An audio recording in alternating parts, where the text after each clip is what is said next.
Bienvenue sur notre chaîne Web TV d'Horizon. Aujourd'hui, l'Algérie célèbre le 71e anniversaire du déclenchement de la guerre de libération nationale le 1er novembre 1954. Pour en parler, nous avons avec nous M. Fouad Soufi, archiviste et historien. Bienvenue, M. Fouad Soufi. Merci pour votre invitation. Je vous en prie. Donc, le rendez-vous de l'histoire d'aujourd'hui va aborder le 1er novembre, une date historique majeure dans l'histoire contemporaine de notre pays. Donc, et bien sûr, avant de parler directement du jour J, c'est-à-dire le 1er novembre 1954, nous allons un peu aborder tout le processus qui a permis le déclenchement du 1er novembre 1954. Donc, beaucoup disent, même avant disent que le 8 mai 1945 a été un tournant, disons, dans l'approche. Dans l'approche, certains disent qu'avant le 8 mai 1945, le mouvement national avait préféré la lutte politique pour arracher l'indépendance, mais quelque part, les massacres du 8 mai 1945 a été une rupture. C'est-à-dire, là, beaucoup de militants étaient convaincus que seule la lutte armée permettrait à ce pays de se libérer. Bon, oui, effectivement, il y a ce processus, effectivement, on peut le décrire comme ça, et on doit le décrire comme ça. Le 1er novembre, au-delà de cet événement majeur, ça reste, en tous les cas, c'est ce dont je suis convaincu, un événement fondateur d'une Algérie autre et une nouvelle Algérie. Alors, la question qui s'était posée à travers le mouvement national, c'était de choisir, comme vous l'avez très bien introduit, lutte politique, lutte armée. Et ça, c'est né, il y avait des petits, disons, des signaux, mais très faibles encore. Déjà avant 1945, il y a eu le grand espoir qu'on oublie assez de temps en temps, des amis du manifeste de la liberté, hein, les AML, qui vont mobiliser la population. Et puis, finalement, il va y avoir au sein du parti politique le plus important de l'époque, le MTLD, qui naît d'ailleurs en 1947, c'est à l'époque de l'organisation, la création de l'organisation spéciale, là, donc, qui va créer, qui va être mis en face de ses responsabilités. C'est le grand débat va avoir lieu au sein du MTLD, qui n'est plus tout à fait le PPA. On l'appelle encore PPA-MDLD. En réalité, la direction est légèrement différente, pour ne pas qualifier autrement. Donc c'est vrai, il va y avoir tous les massacres de mai 1945. Hein, donc maintenant c'est établi. Même moi, je crois qu'effectivement l'intention y était du génocide. C'est clair, c'est clair. Je me demande s'il ne faut pas reprendre ce que disait la fondation du 8 mai 45 et poser la question dans ces termes.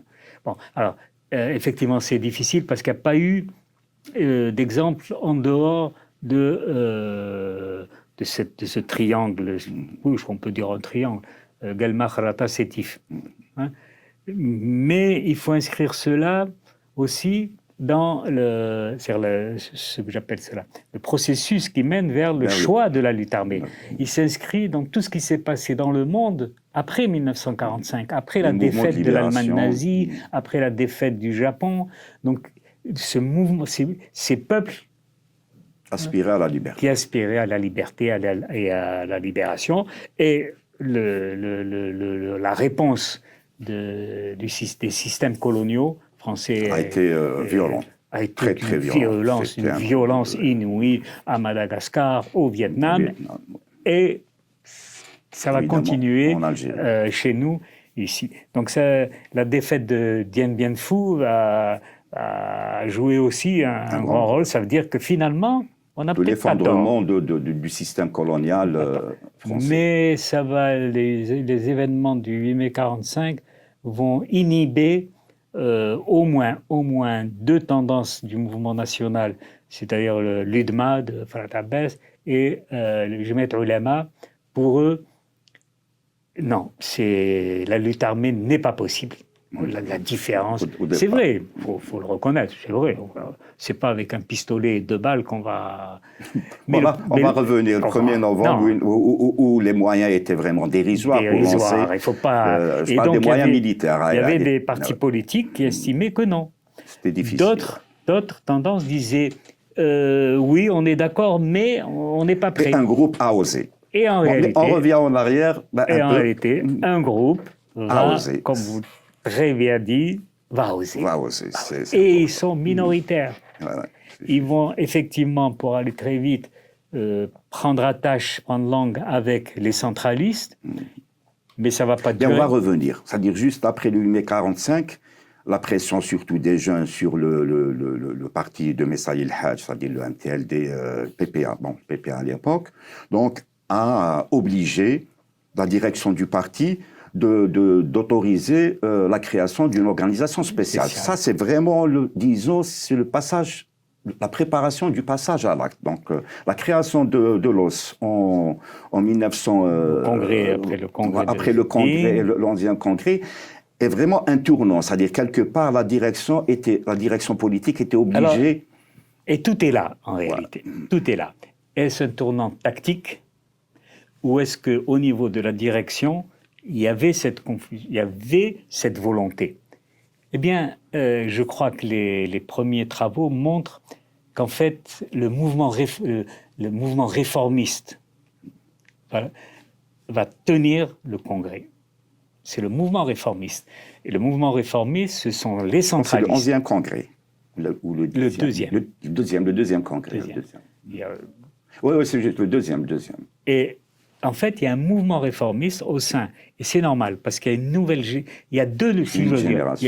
génération qui arrive. Et la génération qui tenait le congrès, ils sont à l'aise.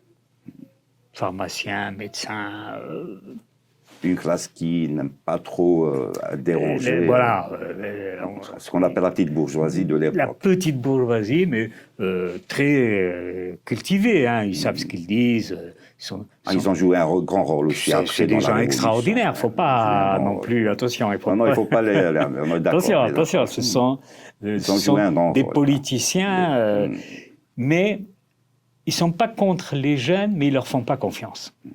Les jeunes, c'est quand même, ils ne sont pas très jeunes, mais quelqu'un qui a 28 ans, je pense à Didouche Mourad. Mourad Didouche, 28 ans, le pauvre, il se lance à corps perdu. Le Bella qui a osé attaquer la grande poste d'Oran, c'était déjà bon. À l'époque, la police française n'avait pas compris. Voilà, mais c'est d'ailleurs là encore, ce sont les petites erreurs, hein, comme la découverte de l'os. C'est un incident, j'allais presque dire banal, mais bon, roué de coups, un homme en qui on n'avait pas confiance, il est allé à la police. La police l'a tout déballé. Et c'est les 3 années de travail. Donc c'est parti de Tébessa et c'est arrivé à Marnia. À Marnia, de l'est à l'ouest. C'est allé d'une manière rapide. Mais c'est bien d'insister sur ça, parce qu'après, la grande leçon de ceux qui vont prendre en main le mouvement révolutionnaire, ça va être le secret. Et lorsqu'on voit la réaction de la police en 1954, ils n'ont rien compris. Même un homme au courant de tout, comme le colonel Schoen, qui dirigeait le Centre d'information et d'études, le service de liaison nord-africaine et le bureau national, de défense nationale, c'était l'homme qui savait tout et qui avait des hommes partout. Qui avait des hommes partout et qui lui rapportaient ça et tout. Il n'avait jamais entendu parler de ce groupe. Issu pourtant de l'os. Issu de l'os. Et qui vont s'allier plus ou moins pour le CRUA et qui vont se réunir. Avant de revenir, voilà, c'est-à-dire que le démantèlement de l'os a aussi créé un problème, encore une fois, au PPA. C'est-à-dire qu'il y a eu une première crise pas le PPA. C'était le MTLD. Bon, on dit toujours PPA, MTLD, mais c'est le MTLD. Il va parler de provocation. Voilà, c'est-à-dire que... On dit alors, on ne les connaît pas. Ce n'est pas nous... Non, mais ça, c'est de la politique. Attention, non, c'est tout à fait... Il ne faut pas les prendre au mot. Ça, bien sûr. D'ailleurs, ils ne vont pas les prendre au mot. Sous un système colonial, ça veut dire que le parti aurait été dissous. Exactement, ils auraient été... Sa direction emprisonnée, donc ils ont un peu... Ils ont dit, nous, c'est pas nous, on ne les connaît pas. On ne les connaît pas. Beaucoup ne connaissaient pas beaucoup, non plus. Il y avait des responsables qui ne savaient pas. Ils ne savaient pas. Après, ils vont le dire, oui, mais vous ne nous avez pas informés. J'ai lu ce qu'avait écrit, ce qu'a dit Brahim Sehoudi. On n'était pas au courant et ils ne nous ont rien dit. S'ils nous avaient dit, nous aurions adhéré le premier jour, les ulama. Mais on ne nous a rien dit. Ben oui, ils vous ont rien dit. Parce que c'était ça la grande leçon du 8 mai. C'est ça, de se taire, un groupe. Combien était-il? On ne le saura jamais, à mon avis, ou du moins on ne le saura pas pour le moment, tant que les archives ne sont pas ouvertes. Les archives du côté français, c'est-à-dire c'est eux qui ont procédé les arrestations et les tortures à l'époque. Les archives du côté... c'est ouvert pour l'autre. Sont ouvertes. Ah, d'accord. Ouvertes, consultables avec parfois des restrictions, mais elles sont ouvertes. On a les noms. Mais le problème, c'est qu'il faut aller en France. Bien sûr. Ah oui, mais ça coûte pour l'historien. Non. Il n'y a pas à mon avis, c'est vrai que le ministère encourage et il paye des missions, etc. Mais enfin, on voit, le retour aurait été de ramener des copies de toutes ces archives. Bon, mais c'est toujours en négociation, c'est pratique. Moi, je pense jusqu'à maintenant, c'est un point de divergence entre l'Algérie et la France concernant les archives. Bon, mais avant, c'est-à-dire juste après le démantèlement de l'os, donc, première crise au PPA-MTLD, le MTLD, et ensuite, il y a la deuxième crise, celle des centralistes et des messalistes, qui va carrément... C'est une succession de crises. C'est-à-dire le parti était en crise. Le parti était en crise, et il était tellement en crise que les autres partis politiques qui existent et qui n'ont pas ce type de crise, eh bien, ils ont essayé de les appeler, au contraire, à se calmer et à s'entendre. Oui. Alors, c'est quand vous avez le PCA qui intervient, l'UDMA, les ulémas qui leur disent « mais arrêtez, mais il faut aussi arrêtez à vos... » Il faut reconnaître aussi que le MTLD, le PPA-MTLD, durant tout ce cheminement historique, c'était le parti le plus populaire, le plus important. Et les autres, sans le PPA-MTLD, rien n'aurait été. Et les autres ne pouvaient pas accepter que le parti le plus important puisse se déchire. C'était pas dans leur propre intérêt, ni dans l'intérêt de l'Algérie, ni dans leur intérêt partisan. Il fallait... bon. Et en résumé juste, c'était quoi cette crise centraliste et messaliste qui a pratiquement donné naissance au CRUA, c'est-à-dire le Comité révolutionnaire pour l'action. Moi, je pense. D'après ce que j'ai pu essayer de comprendre, les travaux de Harbi, entre autres, ce que j'ai essayé de comprendre, et la presse... vous savez, le journal des centralistes, La Nation algérienne, c'est plein de débats. On le cite nulle part, ce journal. Bon, c'est un journal dans lequel les membres, Ben Khedda, Lahouel, surtout Lahouel, le grand patron, c'est Lahouel, mais vraiment, ils sont là, ils exposent leur thèse. C'est très beau, c'est très beau. Il y a une maîtrise du langage politique. On se dit, mais ils sortent d'où? Ils ont fait... Quelle université ils ont fait, ces gens-là? Ça, c'est assez particulier comme mouvement national, finalement. Comment qu'ils maîtrisaient la langue française au point où ils argumentent de façon quasi, j'allais dire, scientifique. Et il faut lire ce journal.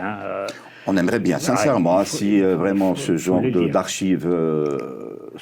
et là, moi, à mon avis, c'est une autre version de ce conflit lutte armée, lutte politique. Et je crois que la tendance réformiste l'a emporté sur la tendance qui ne veut pas lâcher l'idée de la lutte armée.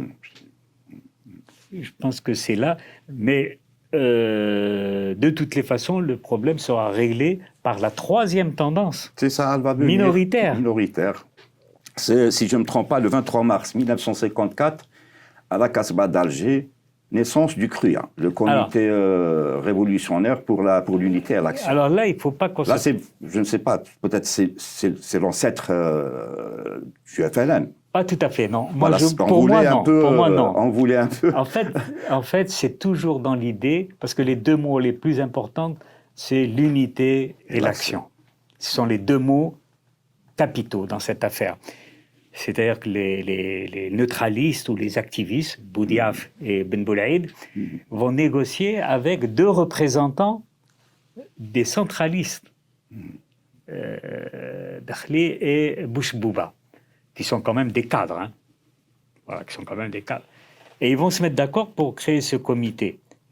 Mais il va, au bout d'un mois et demi, ça m'étonne plus, Lahouel qui est tout sauf un imbécile. C'est un homme politique et qui voyait loin. Il voyait loin. Et dans sa tête, il s'est dit, ils sont en train de nous entraîner peut-être plus loin que ce que nous voulons, nous. Et au lieu d'attendre, de patienter, qu'on se prépare, ils ont envie de partir tout de suite. C'est ça qui va différencier les centralistes des activistes. Les messalistes, eux, ils vont dire non, ça c'est ces activistes, en réalité, ce sont des centralistes cachés. Donc on ne les reconnaît pas. Et on ne les connaît pas. Et on n'a pas envie d'avoir affaire à eux. Donc on va se retrouver d'un conflit centraliste, messaliste, et puis finalement, c'est la troisième voie qui va sortir. Personne ne l'attendait. Alors, vraiment personne. Un homme comme Lahouel... il a fédéré ça. Moi, c'est dommage qu'il y a très peu de choses sur lui. Très peu. Et lui-même, je me demande ce qu'il a laissé. Il devait savoir. Merci, monsieur Soufi. On va revenir